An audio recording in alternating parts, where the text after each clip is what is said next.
আসসালামু আলাইকুম। অন্য মঞ্চের আলাপচারিতায় আপনাদের সকলকে আমন্ত্রণ জানাচ্ছি। জলে কুমির, ডাঙায় বাঘ।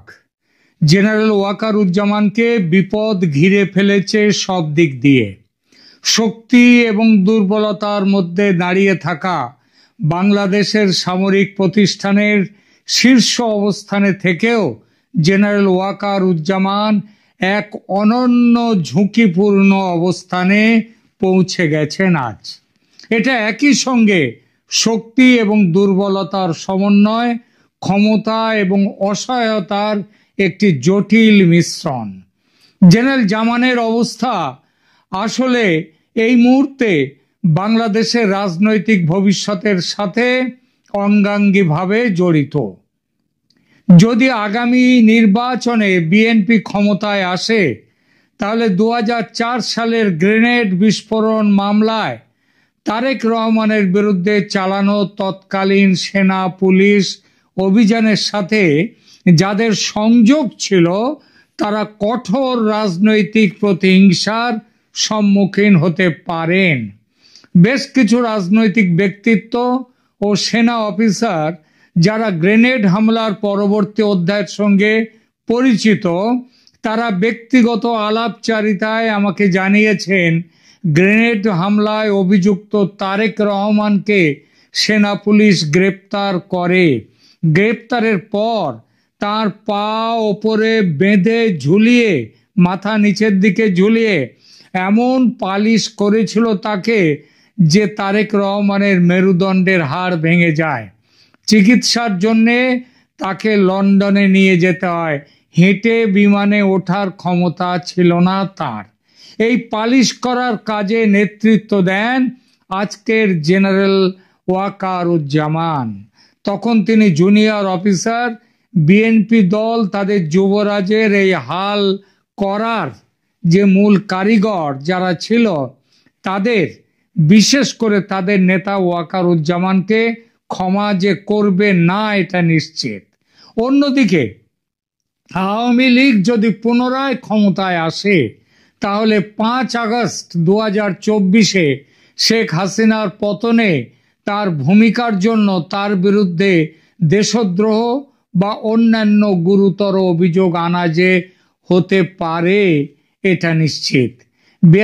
বেঈমানির শাস্তির চেয়ে বড় শাস্তি ওয়াকার পাবেন একটি বৈধ নির্বাচিত সরকারের অবৈধভাবে পতন ঘটাবার কারিগর হিসেবে।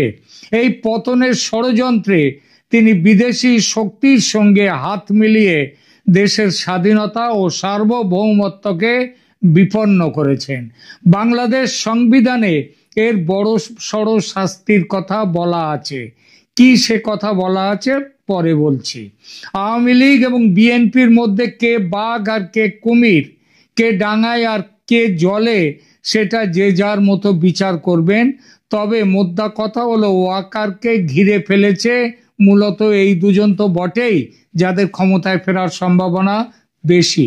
কিন্তু এই দুই শত্রুর বাইরেও ওয়াকারের আরও শত্রু আছে, যেমন জামাত। তারা ভেবেছিল তাদের নেতাদের 71-এর যুদ্ধ অপরাধে শেখ হাসিনা ফাঁসি দিয়েছিলেন। সেই গায়ের ঝাল মেটাতে তারাও শেখ হাসিনাকে ফাঁসি কাটে ঝোলাবেন বা মব লিঞ্চিংয়ে ওই 5 আগস্টেই টুকরো টুকরো করবেন। ব্যবস্থা পাকা হয়ে গিয়েছিল, কিন্তু ভারতের চাপে জেনারেল ওয়াকার শেখ হাসিনাকে বিশেষ সেনা বিমানে দিল্লি পাঠিয়ে দেন। এই বিশ্বাসঘাতকতা ভোলেনি জামায়াত। তারা তাদের মুখের গ্রাস এভাবে কেড়ে নেওয়ার জন্যে, বাড়া ভাতে ছাই দেওয়ার জন্যে ওয়াকারকে তারা কিন্তু ধরবেই আজ না হোক কাল। তারা ইউনূস সরকারকে দিয়ে ইতিমধ্যে 15 জন সেনা অফিসারের বাইরে আরও 30-35 সেনা অফিসারের, শুনেছি মোট 50 জনের লম্বা লিস্ট তৈরি করেছে আন্তর্জাতিক অপরাধ ট্রাইব্যুনালে বিচারের জন্য। যা খবর সেই তালিকায় আছেন জেনারেল জামান। বর্তমানে এই পরিস্থিতিতে যে কারণে তিনি কিছুটা সুরক্ষিত বোধ করছেন, তা হলো মোহাম্মদ ইউনূসের নেতৃত্বে গঠিত অন্তর্বর্তীকালীন সরকার। ইউনূস যতক্ষণ প্রশাসনে থাকবেন, এবং যতক্ষণ জেনারেল জামান ইউনূসের আজ্ঞাবহ থাকবেন ততক্ষণ পর্যন্ত জামান কিছুটা নিশ্চিন্ত। এজন্যই যেটা আগে যেরকম বিবেকের ভূমিকায় অভিনয় করতেন, আজকাল আর তিনি ভুলেও মুখ খোলেন না, বরং ইউনূসকে সেনা পদকে সম্মানিত করেছেন যমুনাতে গিয়ে। পাকিস্তানের সেনানায়ক অপারেশন সিন্দুরে গোহারা হেরে ফিল্ড মার্শাল হয়েছেন, আর বাংলাদেশকে রসাতলে পাঠিয়ে ইউনূস, যিনি নিজে সেনা নন, সেনার কোনো সদস্য নন, তিনি বিশিষ্ট সেনা পদক পেলেন, সেটা হচ্ছে এই ওয়াকারের কাছ থেকে। চমৎকার। কিন্তু এই নিরাপত্তাটি কিন্তু অত্যন্ত সংকটপূর্ণ, মানে ইউনূসের নিরাপত্তা, ইউনূসের কাছ থেকে যে নিরাপত্তা পাচ্ছেন ওয়াকার, এবং বহু বিষয়ের ওপর নির্ভরশীল। 2004 সালের গ্রেনেড হামলার মামলায় দেখা যাচ্ছে যে বাংলাদেশের আদালত, মানে ব্যবস্থা, আদালতে বিচার ব্যবস্থা কিভাবে রাজনৈতিক পরিবর্তনের সাথে বিচারের রায় পরিবর্তিত হচ্ছে। 2018 সালে তারেক রহমান এবং অন্যদের মৃত্যুদণ্ড দেয়া হয়েছিল। এটা 2004-এর গ্রেনেড মামলায় 2018 সালে 14 বছর ধরে বিচারের পর মৃত্যুদণ্ড দেওয়া হয়। কিন্তু 2024 সালে শেখ হাসিনার পতনের পরে হাইকোর্ট সেই সমস্ত সাজাকে বাতিল করে দেয় এবং তারেক রহমান সমেত সকলকে বেকসুর খালাস দিয়ে দেয়। এই প্রসঙ্গে জেনারেল জামানের অবস্থানও এই ধরনের রাজনৈতিক উত্থান পতনের সাপেক্ষে। যদি বিএনপি ক্ষমতায় আসে এবং 2004-এর ঘটনাগুলিকে নতুন করে মূল্যায়ন করা হয়, তাহলে অনেক সেনা পুলিশ কর্মকর্তার সঙ্গে জেনারেল ওয়াকারুজ্জামানও বিচারের মুখোমুখি হবেন, এবং সেটা হবেন মানবাধিকার লঙ্ঘনের দায়ে।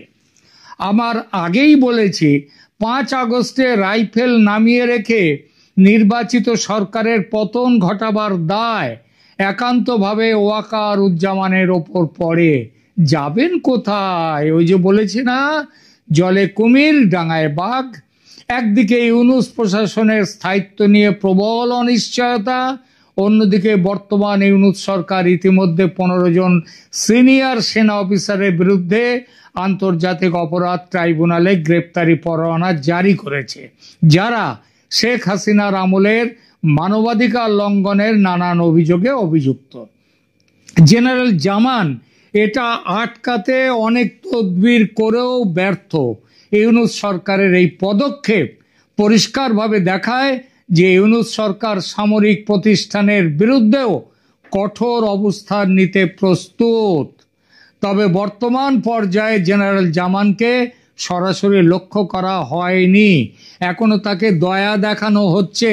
কিন্তু ওই মে মাসের জ্বালাময়ী হুমকি ধমকির, গত মে মাসে যেটা তিনি দিয়েছিলেন অফিসার্স অ্যাড্রেসে সেনানিবাস থেকে, সার বিন্দুমাত্র এখন যদি ওয়াকার দেখান, তিনি অভিযুক্ত হবেন সঙ্গে সঙ্গে। আর অভিযুক্ত হলেই নতুন আইনে জেনারেলের চাকরিও নট হয়ে যাবে। সার্কাসের ট্র্যাপিজের খেলা দেখেছেন, সেই খেলা খেলছেন জেনারেল জামান। আর এই খেলা খেলতে গিয়ে তিনি নিজের নাক কেটেছেন, সেই সঙ্গে দেশপ্রেমিক সেনাবাহিনীর নাক বলতেও আর কিছু রাখছেন না। ইউনূসের চেলা চামুন্ডারা দিন রাত খিস্তির বন্যা বইয়ে দিচ্ছে ওয়াকারের নামে, সেনার নামে, তাকে কুকুর বলে গালি দিচ্ছে, এই সমস্ত কিছু। কিন্তু এসব সত্ত্বেও ওয়াকারুজ্জামান তিনি কি করছেন? সকলকে বেকসুর খালাস দিয়ে দিচ্ছেন, বলছেন যে এরা তো বাচ্চা ছেলে। তিনি ওই যে বললাম যে কথাটা বলছেন, পৃথিবীতে এমন দ্বিতীয় কোনো দেশ পাবেন না যার আর্মি চিফ এতটা দুর্বল, এতটা আত্মমর্যাদাহীন। একটু পুরনো দিনের বাংলায় একটু গালাগাল হয়, তাহলেও বলতে বাধ্য হচ্ছি কথাটা। সেটা হচ্ছে ওয়াকারুজ্জামান এতটা ধ্বজভঙ্গ সেনাপ্রধান হতে পারে, সেটা কেউ ভাবা যায়নি। জেনারেল জামান ইউনূস সরকারের সাথে সহযোগিতা করছেন ক্ষমতা ধরে রাখার জন্যে, অপরাধীর কাঠগড়ায় যাতে না দাঁড়াতে হয় তার জন্য। ইউনূস প্রশাসনের সাথে তার সম্পর্ক খারাপ হলে তার অবস্থান দুর্বল হয়ে যাবে। কোনো জেনারেল যে এমন দুর্বল মেরুদণ্ডের হতে পারে, ভারতের সেনা কর্তৃপক্ষ সেটা আন্দাজও করতে পারেনি। পারলে এই লোকটার পেছনে এত সময় ও শ্রম ব্যয় করতো না। কমাস আগে মধ্য আফ্রিকা সফর সেরে ফেরার সময় সামরিক অভ্যুত্থান থেকে তাকে বাঁচাতো না ভারতের গোয়েন্দারা। বাংলাদেশের মিলিটারি ইতিহাসে এমন অনেক ঘটনা রয়েছে যেখানে সেনা নেতৃত্ব রাজনৈতিক পরিবর্তনের সময় বিপদে পড়েছে।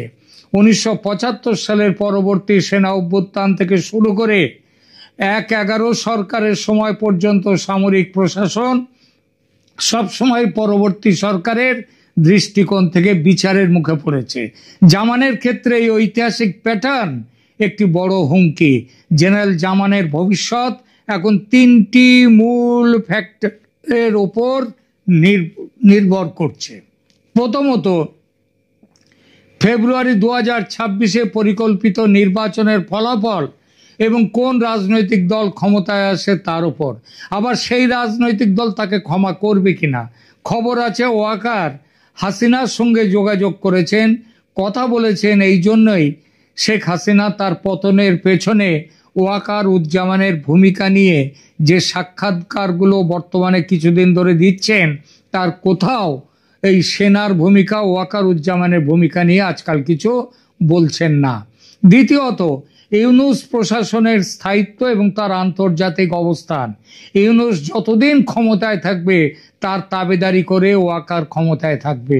এখন ইউনূস যদি ফেব্রুয়ারির নির্বাচনটাকে যদি আরো 2 বছর 1-5 বছরের জন্য পিছিয়ে নিয়ে যায়, তাতে ওয়াকার উজ্জামান কিচ্ছু বলবে না, দেখে নেবেন। তৃতীয়ত, পাকিস্তান এবং পূর্বতন সোভিয়েত ইউনিয়নের সেনা প্রধানদের মতোই আন্তর্জাতিক সম্প্রদায় এবং আন্তর্জাতিক আইনের ভূমিকা, যেখানে একজন সেনা নেতা যুদ্ধ অপরাধ এবং মানবাধিকার লঙ্ঘনের জন্য বিচারের সম্মুখীন হতে পারেন। এটা এড়াতে পারবেন না ওয়াকার উজ্জামান। জুলাই অভ্যুত্থানে সেনা একেবারে অহিংসার রাস্তায় যে গোড়া থেকে ছিল তা তো নয়। এবার আসি, তারাও গুলি চালিয়েছে।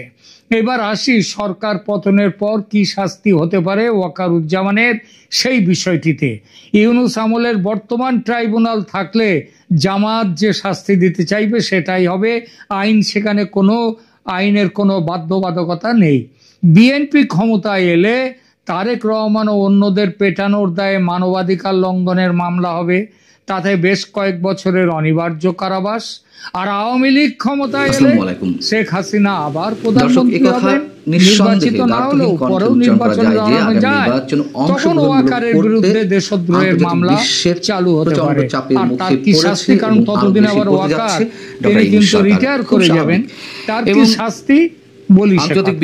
বাংলাদেশের সংবিধানে দেশদ্রোহ বা রাষ্ট্রদ্রোহ সম্পর্কিত শাস্তির বিধান অনুচ্ছেদ 7-এর কয়ে নির্ধারিত হয়েছে।